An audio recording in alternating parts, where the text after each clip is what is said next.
dare to dream that the dawn is breaking on an independent, united kingdom.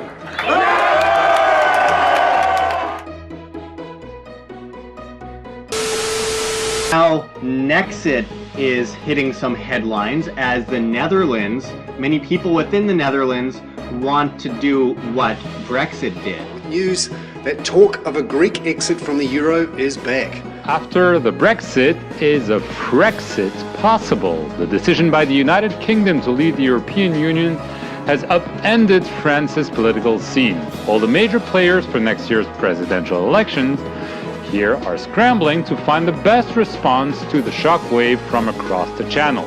I'll make one prediction this morning. The United Kingdom will not be the last member state to leave the European Union. To the French presidential candidate, National Front Party leader Marine Le Pen is once again warning she could take France out of the EU, just as Paul suggested there, and also NATO if she gets elected. Marine Le Pen is one of the favourites for that election, along with François Fillon. Regardez les Britanniques, ils ont eu ce courage. Contre tous les prophètes de malheur, ils ont choisi leur destin. Ils ont décidé de redevenir maîtres d'eux-mêmes et de quitter l'Union européenne. Ils ont fait le choix de l'indépendance.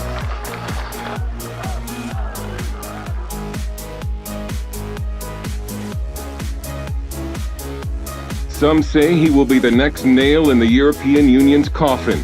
Dutch politician Geert Wilders' anti-EU, anti-immigration Party for Freedom is on track to win national elections in March. In charge of our own country, our own immigration policy, our own border anymore, and the European Union, together with Turkey and other countries, are making a big mess of stopping the tsunami of migrants from the Middle East and Africa. So the only thing that we should do today is to close our national borders, because when it comes to our own culture, when it comes to the cost, when it comes to terror or security issues, we should take the lead when it comes to controlling our own borders. And in order to do that, I think we should leave both the Schengen Treaty as well as the European Union as a whole. Many fear for Italy's future, especially its membership in the Eurozone. So could we soon see something of an Italexit or a Quitaly? The referendum put forth by Prime Minister Renzi was intended to make the government function more efficiently by reducing the bureaucratic power of the Senate. But an opposing populist party known as the Five Star Movement campaigned for voters to vote no. Crisi, crisi, crisi. The government has long dismissed them as anti-Euro nationalists, done so at their now clear and great peril. This month, center-left Prime Minister Matteo Renzi, a staunch defender of the European Union, was forced to resign. We always said that we are in favor of having referendum and having people aware, people decide about their future. It's election year in Germany, and there has been a lot of discussion about it.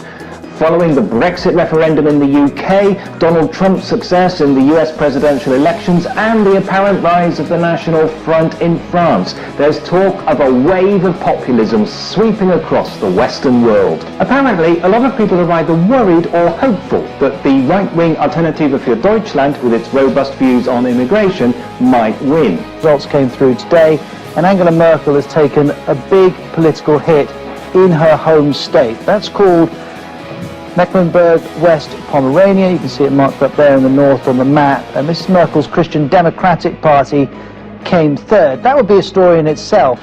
But in second was the far-right AfD party. AfD stands for Alternative for Germany, and it is vehemently opposed to Angela Merkel's policy of admitting over 1 million refugees into Germany. The European Union and Britain is one thing. The United Kingdom belongs to the European Union. There is a very clear choice between those on their side who speak of nothing but fear of the consequences of leaving the EU, and we on our side who offer hope. Between those who have been endlessly rubbishing our country and running it down, and those of us who believe in Britain. They say we can't do it. We say we can. They say we have no choice but to bow down to Brussels. we say they are woefully underestimating this country and what it can do.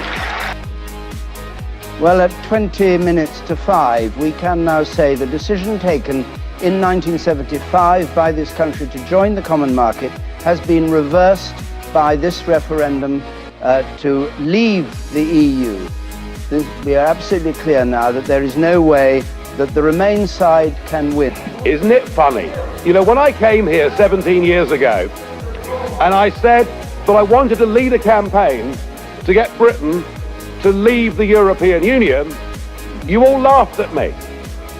Well, I have to say, you're not laughing now.